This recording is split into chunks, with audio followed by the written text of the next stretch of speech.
Olá, boa noite a todos. Mais um episódio do Previonco Brasil, a sua dose diária de prevenção em oncologia. O episódio de hoje nós vamos falar sobre canetas emagrecedoras e o risco de redução de câncer, o que a ciência já sabe. E para falar sobre esse assunto extremamente importante, eu trouxe aqui a doutora Ana Carina Figueiredo, endocrinologista infantil, formada pela Universidade Unesp em Botucatu. Doutora Ana, seja muito bem-vinda. Muito obrigada pelo convite. Acho que vai ser um tema super relevante para a gente conversar hoje. Extremamente relevante, com certeza. É, é uma coisa. A caneta está aí, né? Elas estão aí no mercado disponíveis e cada vez mais acho que a população, os pacientes chegam para os médicos, né? Falando e querendo saber sobre as canetas e tudo mais. Todo mundo está preocupado com a saúde, tem a questão estética também, mas eu acho que tem que separar um pouco isso. Então temos muita coisa para falar aqui, né? Primeiro ponto, acho que para começar, para os pacientes entenderem, vamos falar um pouquinho de obesidade. O que, que é obesidade? O que, que é essa doença tão prevalente na população mundial, na população brasileira, né? Sei lá, acho que 40% da população mundial e brasileira é de obeso e sobrepeso, que impacta aí várias questões de saúde, né? Explica um pouquinho para a gente o que, que é obesidade. Então, a obesidade é uma doença crônica, ela é multifatorial, causada por uma herança genética, que na maioria das vezes é poligênica, e muito impactada pelo fator ambiental. Então, uma má dieta, falta de atividade física, você vai ganhando peso e principalmente ganhando gordura entre os órgãos, na região abdominal, e essa gordura, ela funciona como um órgão endócrino. Ela produz hormônios e ela produz fatores inflamatórios. Então, ela é uma doença crônica, como a hipertensão. A gente sabe que é muito leviano ainda acreditar que a obesidade é só para quem não tem vergonha na cara, para quem não come direito, precisa só ter força de vontade. A gente sabe que não é. Ela é uma patologia, é uma doença, ela tem que ser enfrentada como uma doença e ela gera no nosso organismo um estado inflamatório crônico. Então é como se a gente tivesse uma inflamação 24 horas por dia, todos os dias. Isso vai acarretar problemas metabólicos e vai acarretar também algumas outras doenças que são associadas à obesidade. Uma delas é o diabetes tipo 2, outra a hipertensão secundária, né? Pode causar apneia do sono por obstrução, problemas ortopédicos, principalmente por sobrepeso, sobrecarga ali nos joelhos, né? E câncer, como você bem sabe. Sem dúvida. É uma doença multifatorial e extremamente que realmente ataca, né, todos os órgãos, né? Então, por isso que é importante o diagnóstico e o manejo. É, criança. Quando que você faz o diagnóstico de obesidade em criança? Geralmente que faixa etária? E se há correlação aí com a família, por exemplo?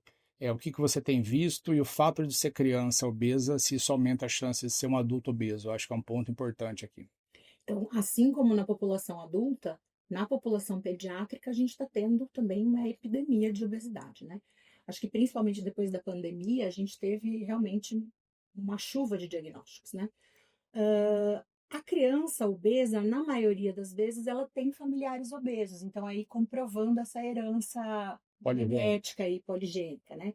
Mas geralmente é toda a família que não está conseguindo ter um estilo de vida adequado, né? Uma alimentação rica em carboidrato, açúcar, né?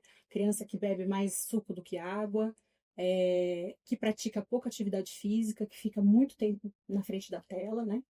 Então, ela é prevalente em qualquer faixa etária. O diagnóstico ele pode se dar a qualquer momento desde a introdução alimentar, né? Desde os 6 meses, a partir da introdução alimentar.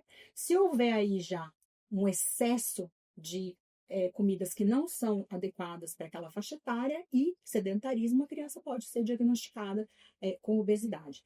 Na faixa etária pediátrica, a gente utiliza o IMC mesmo, o índice de massa corporal, para fazer esse diagnóstico. Porque diferente do adulto, a criança não tem hipertrofia muscular. Então, a gente tem uma caracterização de que quanto maior o índice de massa corporal, também maior a quantidade de gordura naquele paciente, né? Então, a gente pode fazer diagnóstico a qualquer momento. E, ao contrário do que as pessoas imaginam, obesidade infantil não sara quando cresce. Geralmente é um conceito comum, né, na população. Isso não acontece, então. Não adianta esperar o filho crescer. Tem que começar a tratar precoce. O que acontece é que uma criança obesa, ela invariavelmente vai se tornar um adulto obeso, né? Eu sempre digo para os pais que não tem como você querer um resultado diferente fazendo a mesma coisa. Na faixa etária infantil, a gente tem a maravilha do crescimento estatural. Então, ele ajuda a ir diminuindo o seu IMC, mas você tem que manter o peso, pelo menos. Então, nessa faixa etária, assim, só obesidades mais graves que a gente foca na perda de peso.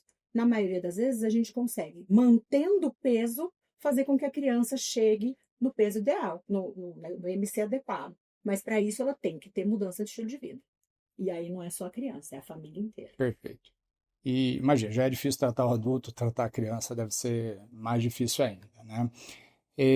Bom, a gente sabe que a obesidade, além de tudo isso que você falou, hipertensão, diabetes, apneia do sono, né, problema articular e principalmente aqui no caso do podcast câncer, aumenta o risco de câncer. A gente sabe que, por exemplo, câncer de mama, câncer de endométrio, câncer de intestino, câncer de próstata, mieloma múltiplo, enfim, a gente tem uma série de tumores que estão relacionados à obesidade, muito possivelmente pelo estado inflamatório crônico que você acabou de falar, né? E lembrando que o tecido endócrino o tecido de gordura é um tecido endócrino, né? É um órgão, né? E, por exemplo, você tem transformação periférica, né? Ali no caso de estrogênio, por exemplo, e você aumenta, no caso de câncer de mama, só para citar um exemplo, a proliferação celular do tecido mamário. Né? E ali aumenta o risco de um erro e aquilo tudo desencadear um câncer. Então, realmente é muito importante, né? A gente sabe que tem estudos demonstrando que prevenção, que atividade física e perda de peso previnem câncer, justamente por esse mecanismo de dano celular que o processo inflamatório causa. Perdeu peso, diminui o processo inflamatório e reduz câncer. E nós também já tínhamos dados de cirurgia bariátrica, ou seja, cirurgia bariátrica, pacientes que eram submetidos à cirurgia bariátrica reduziam o risco de câncer, também pelo fato de perder peso. E nada mais comum do que supernatural, a comunidade científica começou a avaliar também o uso das canetas emagrecedoras nesse cenário. Antes da gente evoluir para isso, me explica o que são as canetas emagrecedoras, explica direitinho para todo mundo entender, porque às vezes a pessoa não está habituada com o termo. Eu não gosto desse termo, tá? Eu acho que nenhum endocrinologista gosta desse termo de canetas emagrecedoras. É muito simplista a gente achar que ela só é emagrecedora, né? Ela é uma arma no nosso arsenal terapêutico do tratamento do diabetes tipo 2 e da obesidade. É uma arma muito poderosa, né?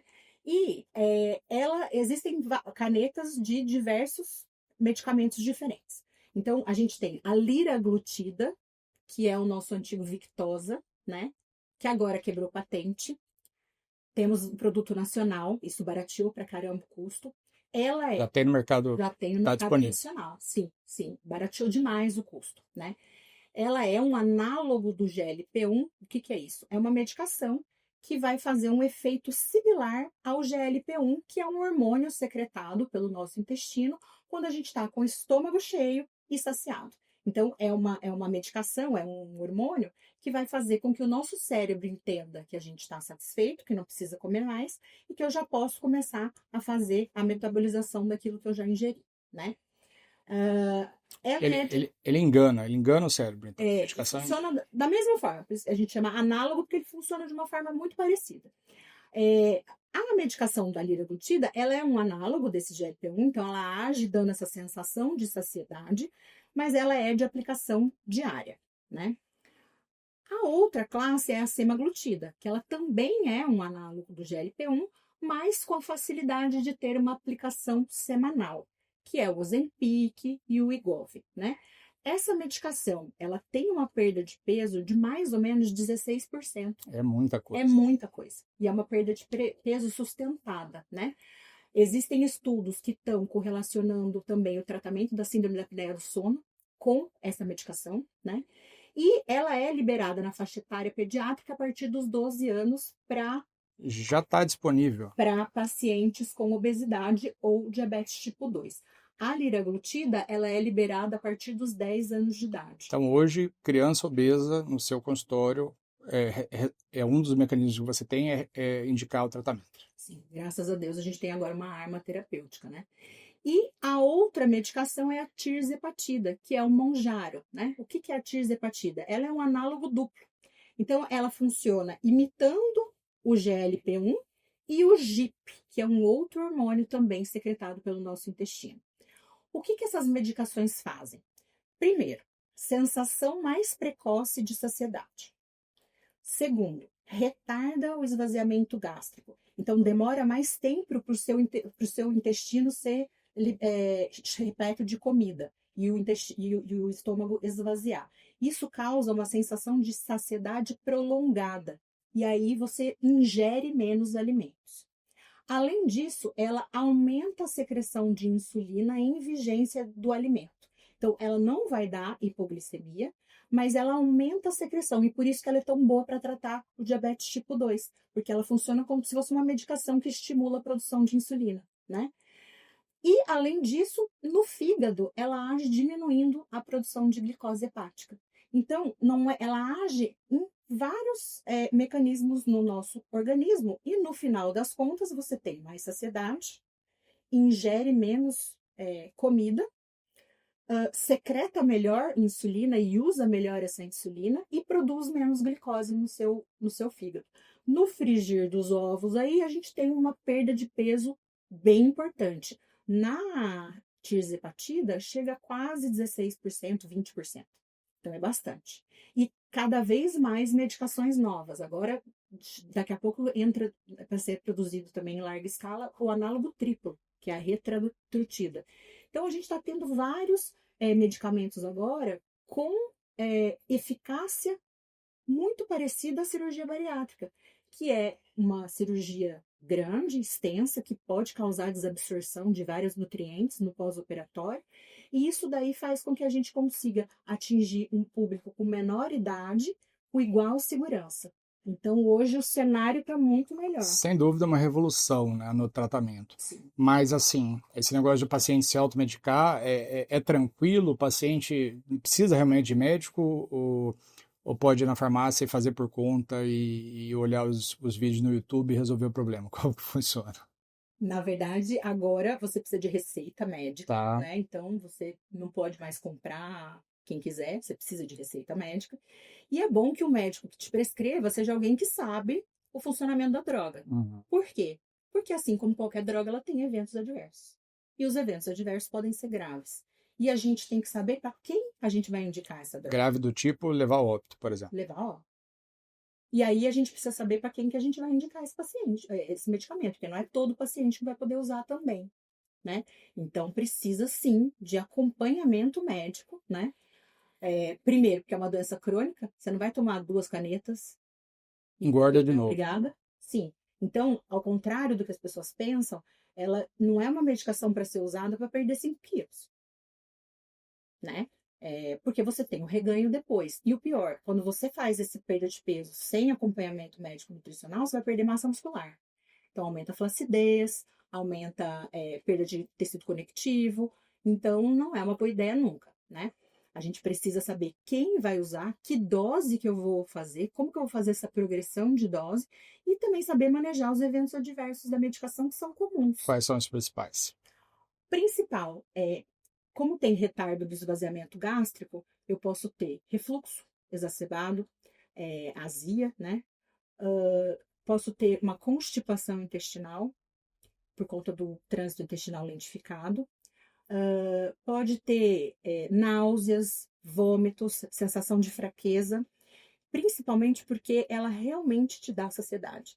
Então, se você não tiver um acompanhamento, se você não souber que você precisa ingerir pelo menos proteínas e de quanto em quanto tempo e qual que é essa proteína, você exacerba ainda mais esses eventos adversos, perde muita massa magra, que também não é interessante para quem está fazendo um processo de emagrecimento, Sem dúvida. né?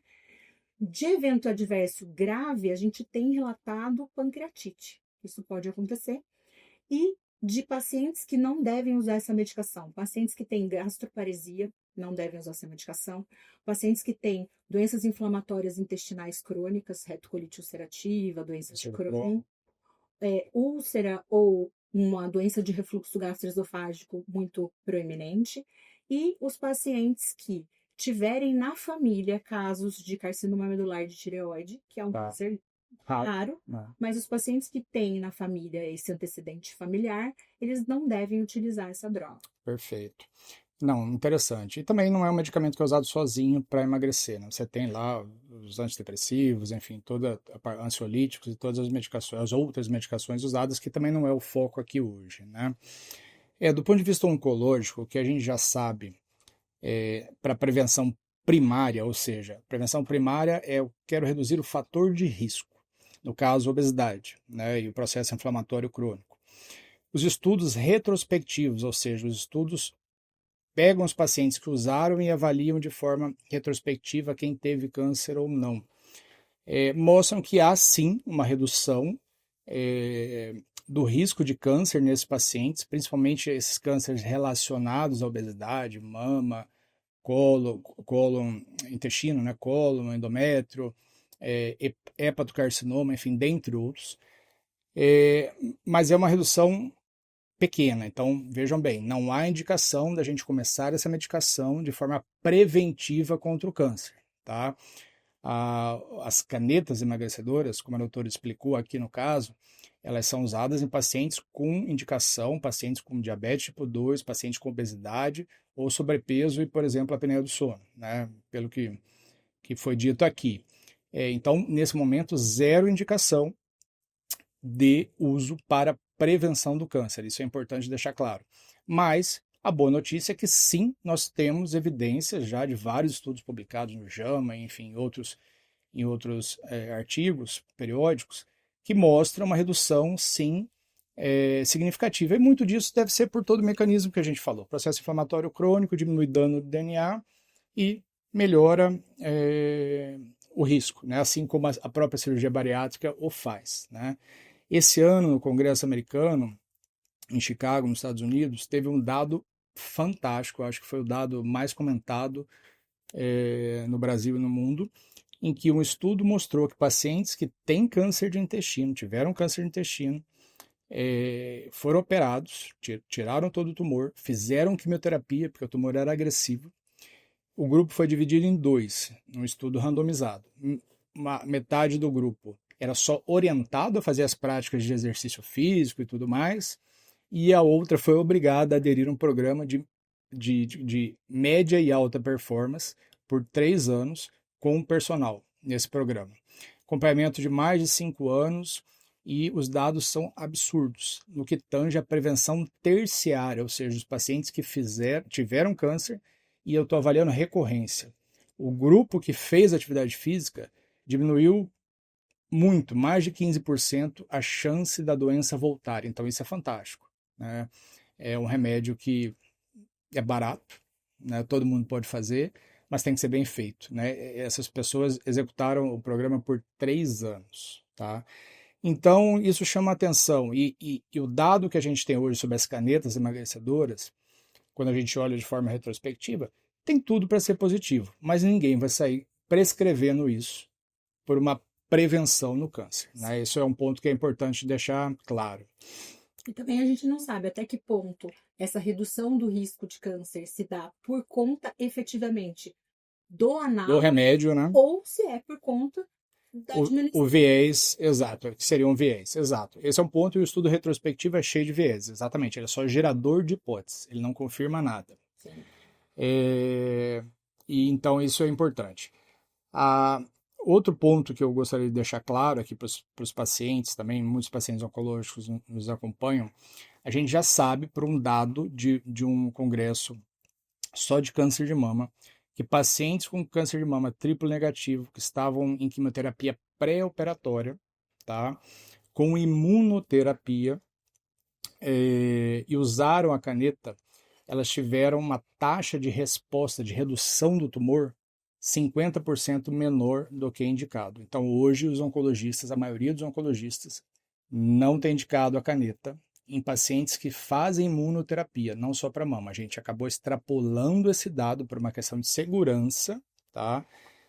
Para todos os pacientes oncológicos. Então, claro, é um dado retrospectivo, tem viés, mas é o dado que a gente tem hoje. O tema do podcast é caneta emagrecedora e ciência. O que você sabe? Eu acho que é importante a gente relatar isso. Talvez até o fato de haver essa diminuição do esvaziamento gástrico e e um retardo aí nesse funcionamento dessa peristalse intestinal, isso talvez possa fazer com que a imunoterapia seja menos absorvida. Sem dúvida. Eu acho que agora vai cada vez mais. Esse é o outro mecanismo que não é da imunoterapia que eu ia falar agora, que são as medicações orais.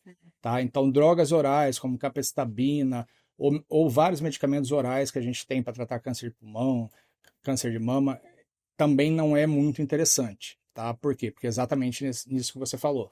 O aumento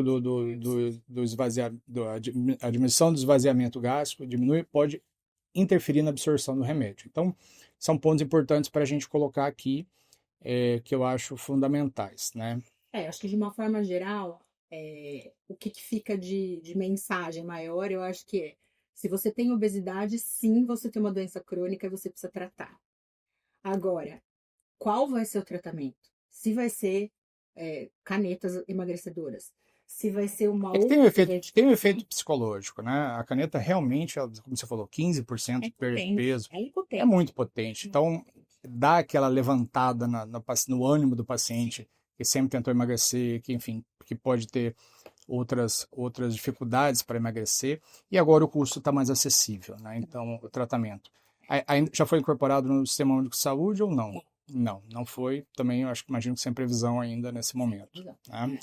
Mas de uma forma geral, assim, a gente tem que pensar o seguinte: será que esse tempo todo que eu estou correndo atrás de tratar minha obesidade, eu realmente estou encarando essa doença como uma doença crônica? Tá. Porque às vezes o que a gente percebe é que as pessoas elas querem tratar a obesidade como se trata a catapora, sabe?